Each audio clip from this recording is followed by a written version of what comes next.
Are you on a bar apparatus looking like this? Or wrapped in a silk looking like this? I'm gonna teach you ways to make aerial hurt less.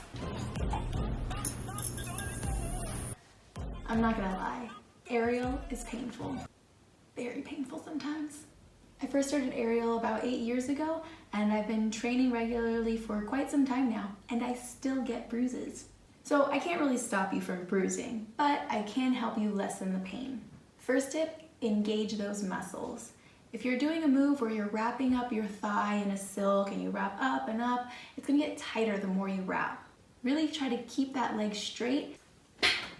Oh, I should really stretch first. And engage those quads, and it'll make it feel a lot better. Tip number 2, point those toes.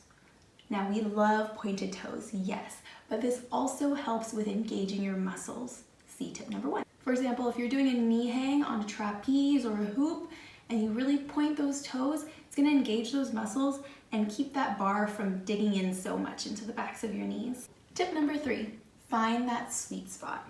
Some spots of your body are more sensitive than others, so find that sweet spot where it hurts a little bit less.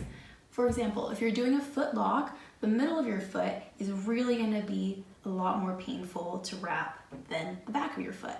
So when you put on a foot lock, you wanna push that silk back just a bit towards your heel, not too much that it's gonna slide off and get you in a big tangled mess, but just a little bit to the back, and that'll make it feel a lot better, and you can stay in your foot lock a little bit longer. Tip number 4 is practice. I know that sounds pretty generic, but it helps, promise. Your pain tolerance, unfortunately, is not gonna get any better unless you keep practicing those moves that give you a little bit of a tickle. So for some moves, there are ways to train the pain away, but there's no way to completely get rid of all the pain in all the moves, unfortunately. But there are ways to lessen the pain. I hope these tips helped. Happy training!